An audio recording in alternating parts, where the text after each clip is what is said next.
Welcome to the Blue Duck Fantasy Football Podcast. Welcome to the Week 10 Sunday Recap Podcast, where we recap all the action from the Sunday that was Week 10 in the NFL. I'm your host, Ben. With me, as always, is Maddie Nice. If this is your first time listening, be sure to follow or subscribe. If this is your first time watching on YouTube, make sure you subscribe and hit the notification bell to get notified as we post 2 podcasts a week, and we upload videos to YouTube every single day during the fantasy football season. We go into player values, trade targets, waiver ads, and more. But let's get right into recapping Week 10. First game on the docket, the Arizona Cardinals at the Tampa Bay Buccaneers. This was a game we thought was going to be high scoring, and it did not disappoint. My biggest takeaway from this was it was a huge game for Christian Kirk and Kyler Murray. I see this as a great opportunity to sell Christian Kirk in dynasty leagues. There are a lot of good young wide receivers on this team. Not that he's old. This is in the second year of playing. So there are a lot of guys that are, in my opinion, more talented than him that are going to take over that number one role. He hadn't had a touchdown up until today. He had 3 today. He didn't get that many more targets than Fitz. Yes, he's the number one right now. And in a redraft league, I'd be looking to package him for somewhat of a disappointing wide receiver, maybe somebody like Keenan Allen who's not playing well, because I can't trust Kirk week in and week out to be a top 25 guy. I just don't feel comfortable for that. And even Andy Isabella had 3 for 78 today, so there's one of the young guys I was talking about. David Johnson was my ballsy sit, and well, I nailed that one. He had negative points for him in some leagues. Definitely didn't have many points in any leagues. Drake had twice as many carries, and he also had 7 targets to 1 for David Johnson. And David Johnson did not look fast at all. I saw a tweet comparing him to a 2018 Rob Gronkowski, which is not flattering, people. This is really bad. The backfield is messy now, and it's only going to get worse once Edmonds returns. It might end up being a full-blown committee here, so player I'm looking to get rid of if you still can, but you're probably stuck with him at this point in the season. Yeah, I think just the value at DJ is just too low. You're not going to get anything that makes it worthwhile trading him. Yeah, you probably get like a Philip Lindsay, which you're just like, forget it. Yeah. No, really nice day for Kyler. We thought, again, going into it's going to be high scoring. They did their thing. The running back situation is going to be tough once, like you said, once Edmonds comes back here. I don't see Drake being the leading back out of this backfield. I think DJ must still be hurt or something. Christian Kirk obviously had the big day. We did start to like Kirk a little bit during that injury to Fitzgerald. During his injury, and Fitzy didn't take advantage of it. He came back, was good. Wasn't so great last week, but again, really good this week. Like Ben said, if you can maybe package him up in a dynasty, sure, but again, don't sell him just for the sake of selling him at this point. In terms of the Bucs, they did their thing, but nobody did it really that well today. Unfortunately, a little bit of a down game for Evans, 80 yards, Godwin 75. And O.J. Howard, the big story today, actually got a touchdown. We thought Winston would put up a little bit more through the air here. Ronald Jones looked okay through the passing game there. Not so great through the running game, but both backs got a touchdown. It's still hard to trust both of these guys going forward for me. Yeah, my biggest takeaway from the Buccaneers here is that they had the exact same number of carries, and Barber was better on his. Yes, Ronald Jones did have 7 catches in the passing game. If you have the box score up, 8, yeah, 8 catches. Yeah. I thought it was 8 for 7 at one point, but I think they changed it to 8 for 8. But at the same time, you mentioned O.J. Howard having a touchdown. This is the Cardinals' defense against tight ends, and they are worse in the league, so that could be a factor as well. I wouldn't overreact to the O.J. Howard news. It's, this performance wasn't inspiring for me for O.J. Howard going forward. He had one play where he was in the end zone, and it looked like he was touched by the defender and then decided to just fall backwards instead of trying to catch the ball that was not easily catchable, but there to be caught. So I'm not buying O.J. Howard as anything more than a borderline start. If you can somehow sell him for a good value at this point, by all means do it. Moving on to the next game, we have the Falcons at the Saints. This is the upset of the day, maybe the upset of the season. Matt, your thoughts on the Falcons in this one? Yeah, it was just a weird game. Like even their offensive numbers weren't very, very good. Devonta Freeman got hurt, so that's obviously a situation to monitor going forward. Brian Hill took over the backfield, 20 carries after Freeman left the game. Not a great day for Julio, 9 targets, but they were able to shut him down for the most part with only three catches. And Matt Ryan, like I said, not a great day, 2 touchdowns. Thought he'd be more effective. We thought they'd have to put up more points just to keep up with the Saints here. And Calvin really had an okay run there, but That was it? yeah, he receiving wise, nobody did anything too spectacular. Austin Hooper also got hurt towards the end of this game, so watch his situation. That might be a tight end you have to be replacing this week. Yeah, this is such a strange win because if you think that they're going to win, Matt Ryan's going to have a big game. He didn't. Julio Jones didn't have a big game. Devonta Freeman left with an injury. Brian Hill was not overly productive with his 20 touches on the ground. Calvin really wasn't great. Austin Hooper had 17 yards and a touchdown. We understand that the Saints defense is no joke. Like we didn't take them lightly. We just assumed this would be a shootout with the Saints going all over the Falcons defense, which has been absolutely terrible, but it wasn't. So just a strange day. And again, Freeman injured. Ito Smith was hurt and playing this one. So Brian Hill looking like possibly the number 1 waiver wire pickup. If he's the lead back in this offense, this is usually a much better offense than we saw today. He's going to be a must-add in a lot of leagues.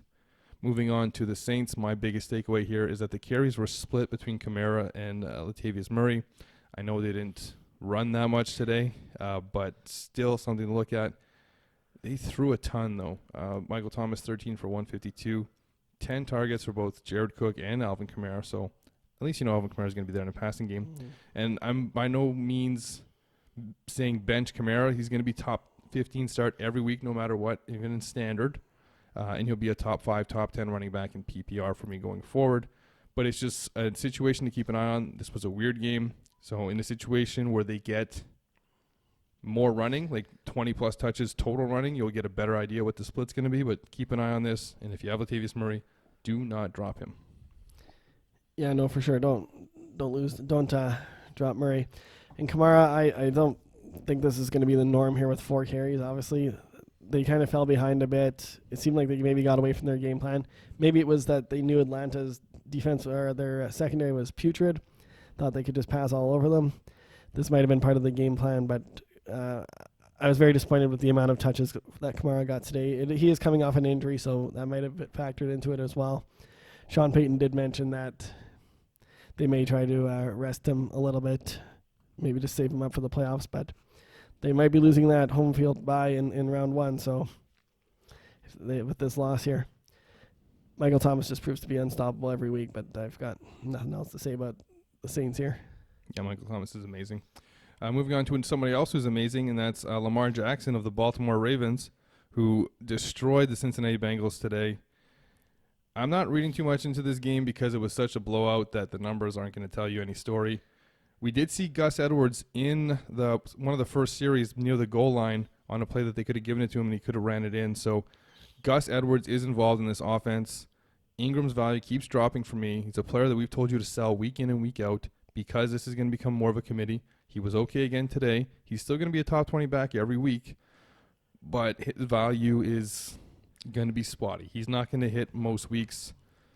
So if you have a chance to get rid of him after the touchdown today and the 9 carries, and you could just convince the person you're trading with that, it's because it was a blowout. They just let the other guys get the carries, which is not true. Those guys are just getting carries now.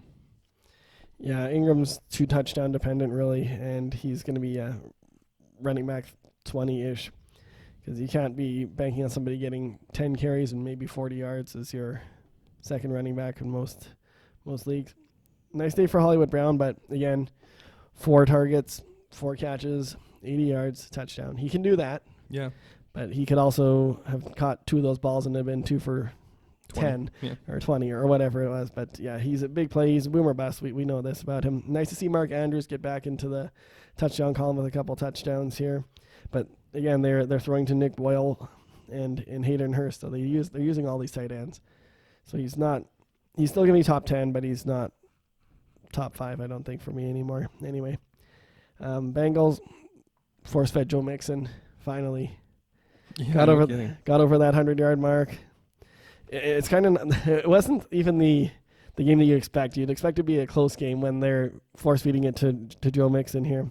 They were getting pounded from the beginning, and I guess they just figured, well, we're going to protect Finley. And I think they just wanted to go home. If you run the ball, the clock keeps running. Yeah, maybe that was part of it as well. nice to see that Boyd turned into the top target today, and Alex Eriksson disappeared into thin air. The 1 week where I pick Alex Eriksson in the Sunday Showdown, he disappears and does absolutely nothing. But as I predicted, Ryan Finley wouldn't be much worse or much better than Andy Dalton. He wasn't the reason they lost. He was okay. He started off decent and had some picks go against him. But, yeah, a lot of volume for Joe Mixon was my biggest takeaway as well. Not the best rushing average, but hopefully when A.J. Green gets back, he will – if A.J. Green gets back, he'll get it going again. But this is a better game plan than they've been doing, which is give the ball to your best player, which is Joe Mixon. And then when they think Joe Mixon's going to get it, maybe some play action to Tyler Boyd and go from there. Use Auden Tate in the spots and even Alex Eriksson, in the slot or whatever you're doing. So I hope the coach doesn't get fired. I call for him to get fired every week, but I'm not blaming him for this loss. The Ravens are just that much better. So don't fire the Bengals coach just because he's 0-9. His name's Zach Taylor. I don't care what his name is. He should get fired at some point, just not this week. All right, fair enough. Bills He probably will get fired at some point. You're right. Bills at Browns. Biggest takeaway here for the Bills for me is why didn't this team run more? You see the pass attempts here for Josh Allen? 41 to 20 rush attempts. This game was close all day. It was 9-9 at one point. It was never a blowout. This is a run-first team. And of those 20 rush attempts, 6 are Josh Allen scrambling. So, what's the game plan here? Devin Singletary's average was great, but yet you decided to say, listen, Josh Allen, why don't you go outplay Baker Mayfield because you guys were both drafted last year. 40 pass attempts. The guy completes 50% of his passes. This is just a poor coaching game. 11 targets for John Brown. That won't happen again this year. This was just odd. Just an odd game plan that they had. Don't buy any of these numbers for the receivers, the targets. They put the game on his arm, and they won't do that again. You're going to see a lot more Singletary getting close to 20 touches, Frank Gore getting close to 10 touches, and then that way that'll open things up a lot more for Josh Allen to be a better, I don't want to say game manager, but a more effective quarterback and not a go out there and win me the game quarterback. Yeah, the one real takeaway here is just that Singletary is becoming the lead back in the backfield here. Gore's numbers, he had 5 carries for 12 yards, and he again got stuffed on a first and goal there. How many carries did Singletary have? 8. Wow. 8 to 5. But he's going to be the lead back anyway. He had a lot in the passing game too. He had a lot of targets. Yeah, he had targets, but not really catches. He had 7 targets for 3 catches. That's Josh Allen throwing to you. You know you're not going to be very accurate. Yeah, it was a weird game plan going into the game. I don't understand what they would be doing with that. I thought they would be running the ball probably about 35, 40 times and have as many passing attempts as they had rushing attempts. That seems to be the way that they should have. They probably would have else won the game that way. Yep, they would have. But anyhow,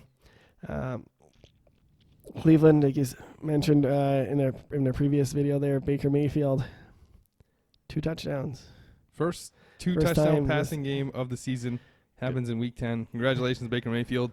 You are now elite. No, you're not. Another nice day for Nick Chubb.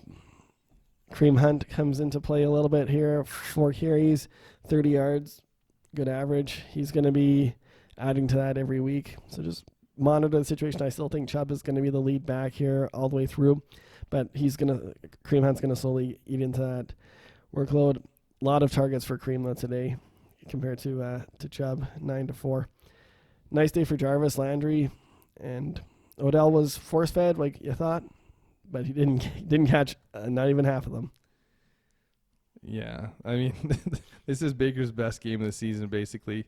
I don't think he had an interception today. I think that was the first time this season he didn't have an interception as well. He might have a 1 touchdown, 0 interception game. Sorry if I got your stats wrong, Baker.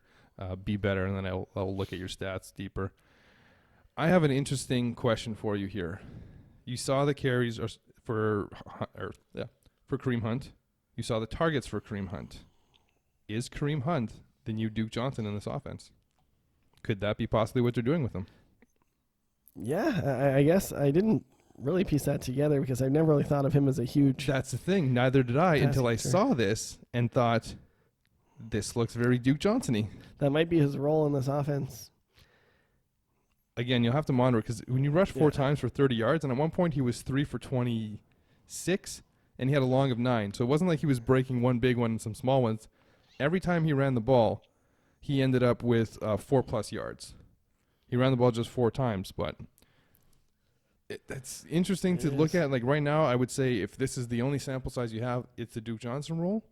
But I figure they're going to try to do more with him to give him more touches, to take it off Nick Chubb. There's no reason to pound Nick Chubb to the ground in a season where you're not making the playoffs. So No, they are not. yeah, and as you mentioned about the wide receivers, he force-fed both of them, and they were just okay. Like there was nothing spectacular. Well, Jarvis was 100 yards and a touchdown. That's not bad. Okay, that's I didn't say it was bad, but it wasn't anything spectacular. When you decide to force feed the wide receivers of this talent, you'd expect them to both be 100 yards, couple touchdowns, higher reception counts, especially for Landry. How many receptions did he have? 6? 9. Okay, so Landry had a pretty good game. Landry had the game that we expected him to have. It was Odell that didn't do anything. Maybe Odell just sucks. And maybe we should do a dynasty value on him. We talked about it when we were watching the games. Like he just threw it in Odell's direction just because it looked like he had to, and there was no reason to throw the ball there. I still think the play calling is probably pretty bad, but we'll see what happens. Move on here. Lions, Bears. Matt, your thoughts on the Lions in this one? Okay, so there's obviously the ripple effect here of Matthew Stafford going out. Jeff Driscoll took the reins. Not an ideal situation. Tough defense, tough environment on the road. Windy City. He still was targeting Kenny Golladay, and I think Galladay's not going to be affected. He's going to be affected somewhat by this. I'm going to try to word this correctly. He's going to go from maybe a top 10-ish guy to 10 to maybe 15 range? 10 to 15 to maybe like closer to like the 20-ish range with this. And Marvin Jones, we talked about this on the morning show for me. I don't think Marvin Jones is that great, and I didn't think the jump from Stafford to Driscoll's going to hurt him that much. So he's going to be like a 30 to maybe like 35. So they're both dropping about 5 spots. Yeah, but Probably Kenny a bit Golladay more was for closer to Golladay. 10, yeah. Yeah. So Galladay's more about a 10-spot drop. Jones is about a 5. If Stafford ends up coming back, which kind of find it hard to believe with the broken back. But He is week to week, apparently. yeah, so we'll see. Obviously, monitor the situation. Didn't seem to hurt Hawk that much, which is nice. I mean, tight ends seem to flourish a little bit more when they get a little bit younger, less experienced quarterbacks going in. And maybe when they don't play with Matt Stafford, who's never had a good tight end that he's supported. This is true. The rushing totals here are Ignorable. That's what they are. Yeah. There is no running back on this team. Don't go out there and try to pick up Paul Perkins or whoever. Ty Johnson left this game with an injury. Yeah. It doesn't matter. It doesn't matter until they sign somebody like Jay Ajayi or is there another big name running back that's out there? If Marshawn Lynch comes back, I'd be interested, but that's there's really no one. No. Outside of Jay Ajayi. I guess the Bears just cut Mike Davis, though. Yeah, I guess. So Not a big Mike Davis fan, but no, but with this offense having the backup quarterback, it could be interesting if they sign somebody of note. Right now, they don't have anybody who's ever done it, so they're not going to be very good. But yeah, not much to take away from this game other than what you said because Stafford is out. As for the Bears, the biggest takeaway here is that David Montgomery's still getting a whole lot of carries, and I guess this has been working because they've been winning. So 3 touchdowns for Trubisky and a whole under 175 yards passing. Ballsy start of the week. Tariq Cohen had 4 catches and a touchdown, but wasn't overly great. Allen Robinson's going to remain top 25 for me just based on volume in PPR leagues. He's going to get his 6 for 60, 6 for 80 every week. I'm sure he'll miss some weeks, but that'll be his average there, and that's a fine start. Touchdown here and there. The rest of the wide receivers on this team are going to be outside the top 40. Can't really play them. Gabriel is back ahead of Miller for me, and if you play in a 14-plus team league, I guess maybe if you need a 4th wide receiver, you can look at Gabriel, but that's about it. yeah, so much for the couple of nice weeks that Anthony Miller had. I guess just kind of took advantage when Gabriel was out. But you're right, Robinson's the only wide receiver worth really owning on this team. Montgomery's good for standard, and he's okay for PPR too. But even though he didn't have a catch today. Yeah. Cohen's droppable outside of PPR too. Yeah, and I was gonna say Cohen. There's no yardage for for him, PPR. He's fine. But the Bears aren't a good offense. I wouldn't tie too much into them aside from Robinson and Montgomery. Chiefs at Titans. There was a big takeaway for the Chiefs. I think it was this. Patrick Mahomes came back, and for me, he's back to being the number 1 quarterback every week. I don't really care what the matchup is going to be. He had a great day today. Matt, you have the box score in front of us? Yep. He had 36. Well, nobody cares about how many completions. He had 446 yards and 3 touchdowns through the air, and no rushing attempts. But great day. I believe he was the number one fantasy scoring quarterback today. Lamar Jackson may have beaten him, but I think it was really close between the two. Probably. And they are probably the top two quarterbacks. We did have a segment. Link will be in the description. Top 5 quarterbacks rest of the season. Patrick Mahomes made both of our lists. He did have a bye and we're doing total points, so he wasn't at the top of the list, but he was on the top 5. So even with the bye, that's how good he is. We weren't sure on his injury status yet either. Yeah, we assumed he'd be back for this week, but it was nice to see him do his thing again. Tough loss for them, though. McCoy, healthy scratch. That was some big news this morning that we talked about on the pregame show. Damon Williams, almost 20 carries. It didn't look like a committee today, but I don't expect it to not look like a committee going forward.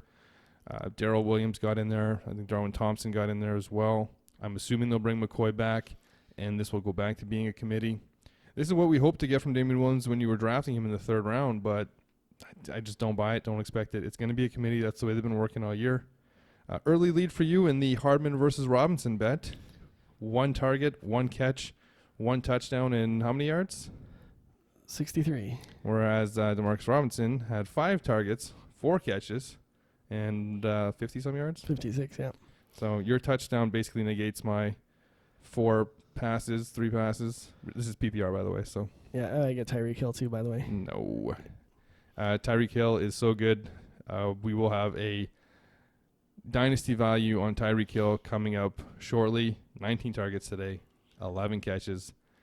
He's no longer just that standard guy who puts up yards and scores. Yeah, not going to add on Hill there. That's really not much more to say. Nice to see Kelsey get back in the end zone here. 7 for 7 in terms of targets versus receptions. He's going to be very solid going forward. Obviously, Mahomes is as well. It'd be interesting to know what happened with the Shady McCoy thing and why he became a healthy scratch. I don't know if he just was told he's not the lead and not happy about it, or who knows. He's been with Reed before, so I don't know. It's really weird situation. But yeah, once he comes back, I expect him to split the carries. Otherwise, Damon Williams will be the top back here. For the Titans, Derrick Henry, we thought this would happen.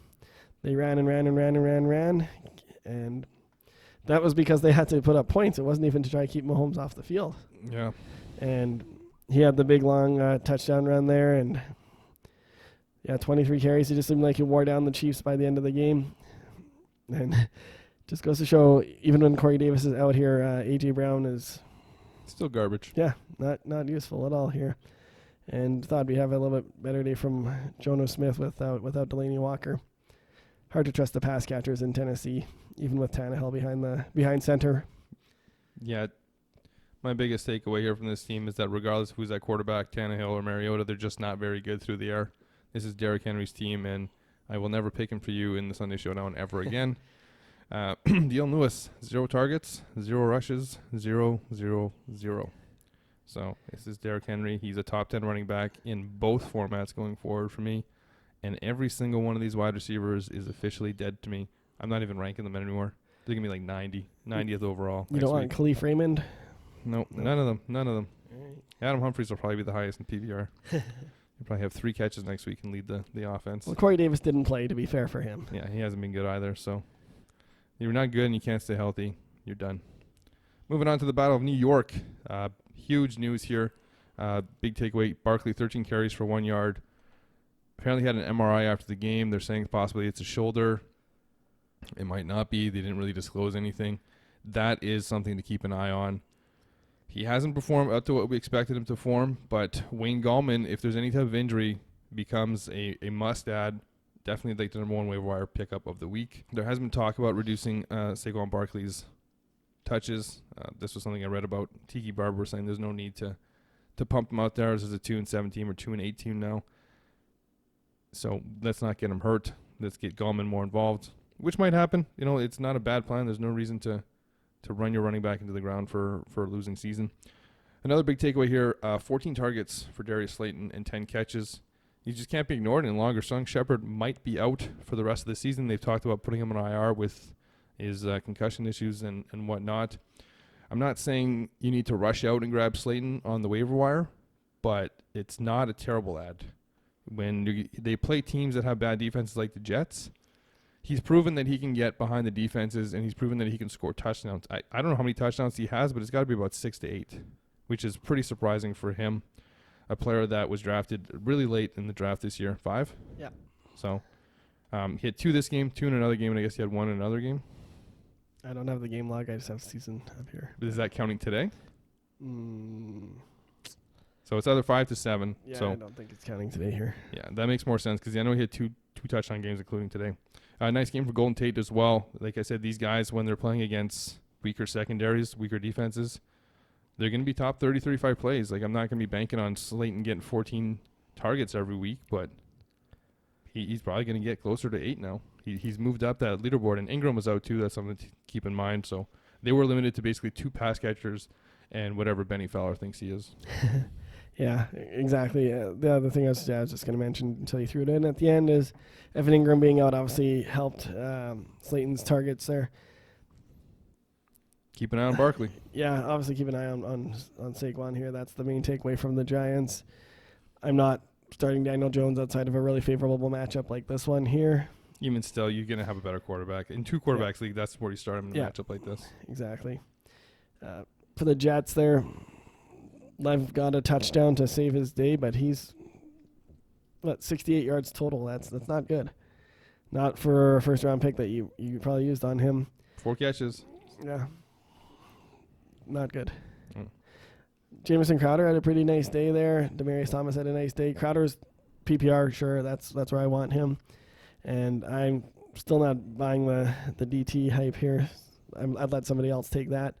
And poor Robbie Anderson, like, I don't think he's droppable yet, but he is getting to red zone or danger zone for droppability on Robbie Anderson. Robbie Anderson is a drop candidate for me, and I'll be dropping him in CBS this week. Okay. So if you want to pick him up, you can go ahead and grab him once the waivers clear. Yeah, he's complete garbage. Like, this is just not working out. Le'Veon Bell is not playing well, as you mentioned, and it's not going to get better. Like, this was a great matchup that he should have taken advantage of. He can't run behind that line. It was a fear that we had that his peekaboo running style wasn't going to work outside of Pittsburgh, and it really hasn't. And they don't have him involved enough in the passing game. 4 catches, it's nice, but, I mean, he's your best weapon on offense, and you're not using him to the amount of money you're paying for him. Like, you got to use them more. You got to develop this team so that it knows what it is going into next season. You're stuck with Le'Veon Bell at this point. You're not going to be able to sell him for anything. He's going to be okay in PPR going forward. In standard, though, I mean, he's going to be close to like 20th. Yeah, he's going to be like a flexy running back 2, low running back 2 kind of guy. Yeah. Anyways, that'll wrap up the early games. We'll move on to the afternoon games. First up, the Dolphins at Colts. Dolphins on a winning streak, 2nd win in a row. Matt, your thoughts on these Dolphins? Yeah, there's still nobody from this offense that I want. Balazs had his chance today, didn't do that great. Indianapolis' run defense has not been good, and we still didn't see much here. Devontae Parker did okay in the absence of Preston Williams, so if you are going to grab a player, it's going to be Devontae Parker, but again, it's not somebody I'm targeting. I'm just staying away from this offense altogether. Yeah, Kalen Balazs isn't the answer running back for this team, but that's not to say he's a bad running back. Kenyon Drake was terrible in this offense too, and then went to Arizona and found a new life. Clearly this line can't block for a running game, so no running back. I don't care who it is. I don't care if Mark Walton comes back. I don't care if they somehow manage to get, the second coming of Barry Sanders. They can't run with this line. As you mentioned, Devontae Parker is the best player to pick up on this offense if you want a piece of it, and the number 2 player to pick up is tight end. Yeah, Mike Gesicki, who's turning into something right now. So we're playing in a little bit of a longer year or longer format league, a couple years where you get to have some keepers. I'm assuming he's taken in a dynasty league because he would have been drafted last year and people would be holding on to him. But yeah, if you're looking for a cheap player to grab that's available on the waiver wire, he's one to look at. As for the Colts, biggest takeaway here is after meeting with the coaching staff, Eric Ebron had a squeaky wheel game, 12 targets. Hines and Pascal had 7, so nice to see some life from Hines, but I think this is just because of the quarterback situation today and not sure what they were going to do with it. Brian Hoyer, absolutely terrible. Doyle had a touchdown, but you can't really start anybody but Ebron until Brissett is back. Of course, Mac is fine. You can start him, but any of the pass catchers, Ebron's the only one. And Pascal's only going to be good in good matchups. Yeah, the only thing to really add to that is, of course, when TY's back, he'll be startable as well. Absolutely. But again, yeah, once Brissett's back, some of the other, like Ebron or Doyle, you could maybe start, and Mac maybe. Of course, you're going to start him. Not really much to add for Indianapolis. They're pretty straightforward offense. Not much to analyze here. Yeah, right now it's just basically Mac and Ebron, and then of course you'll be able to add Hilton to that. And Ebron's role could change, so Ebron's kind of a wild card week to week, but right now he's a guy who's going to be in the top 10 who's going to get started. If you're getting 12 targets a game for sure. Yeah. Second last game on the docket here, Carolina Panthers at the Green Bay Packers. My biggest takeaway here from the Panthers is that the offense looked pretty good under Kyle Allen today. He didn't spread the ball around much and got all the fantasy players involved. He's not a quarterback I want to start, but he's not hurting the value of anybody in this offense either. 4 pass catchers today caught more than 1 pass. That was Greg Olsen, DJ Moore, Curtis Samuel, and Christian McCaffrey. So he's feeding the guys that we want to see him feed in fantasy. So there's absolutely nothing wrong with this offense. It's not.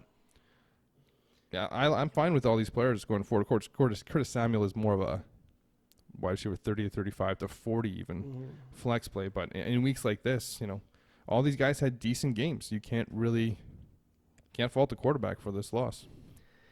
No, and we thought McCaffrey would have a lot bigger day just with this rushing offense being not very good. He still had an okay day, 100 yards rushing. Okay for him. Yeah. Amazing for Le'Veon Bell. Yeah, exactly. I mean, you have to manage your expectations, of course. But yeah, Kyle Allen looked pretty good passing the ball. Packers secondary didn't look all that great today. This was a snowy game. You kind of thought that would help a bit. But yeah, he force-fed to DJ Moore and Olsen and Samuel here. Olsen and Moore took more advantage of it, but then Samuel got the touchdown, though. For the Packers here, the pass catcher to own, of course, is Devontae Adams. Looked good again. Over 100 yards, 10 targets, 7 catches. The running backs split evenly, 13 and 13 in terms of rushing. Aaron Jones, of course, had the 3 touchdowns, so that he obviously had a much better day. But, I mean, you have to watch these two. They might just eat into each other's fantasy days. It's kind of scary for Aaron Jones owners like myself. Hopefully those touchdowns keep coming. He was better on the ground, though. He's got a much better yards per carry. But Jamal Williams looked fine. Aaron Rodgers just handed the ball off. That's all he had to do today. Yeah, I'm happy I got out of Aaron Jones' his situation earlier in the year, and I got Josh Jacobs in return in a longer than 1 year format, so it wouldn't be seen as a straight-up trade, especially with the salary values for the players. This is what I was afraid about. He's put up some fantastic numbers, but he's also whiffed in some weeks as well, so it's tough to have that player and feel confident about putting him in your lineup, especially come playoff time. He is the better back, there's no question. But this coach likes to run 2 backs. He did it all of last year up until week 9 with the Titans backs. And the talent gap between Henry and Deion Lewis is basically the ceiling to the table, whereas the talent gap between Aaron Jones and Jamal Williams isn't quite that large. And Jamal Williams has played a lot better than the way he looked coming out of college. So I don't see that changing. It's going to be frustrating, but both guys can be started. Like Jamal Williams is now into the flex consideration.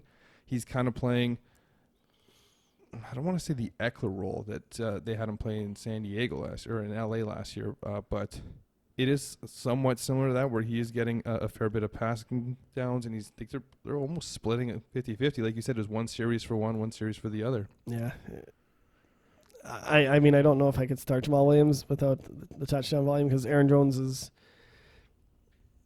not being taken out in goal line situations. I guess it just kind of comes down to who happens to be the back end for that series. They're in the red zone. But if you're getting into the red zone with a running back constantly and you're not with the other, it should tell you something. Yeah, 13 for 63 though is a decent line. Mm-hmm. He didn't have it through the air this week, but in most weeks he's been pretty decent through the air. And so is Jones, though. I mean, yeah, no, they've both been good, and Jones is better. I'm not debating that, but I'm just, when you look at this, it's definitely a guy you can flex. It's a little bit of a gamble, but yeah, okay. Another takeaway for this is Alan Lazard looks to be the number 2 wide receiver on this team going forward, or at least part of that committee. He's no longer the number 4, clearly behind Marquez Valdez-Scantling and Geronimo Allison. So Something to keep an eye on. Not somebody you're going to be starting. The rest of the Packers wide receivers are outside the top 40 for me at this point.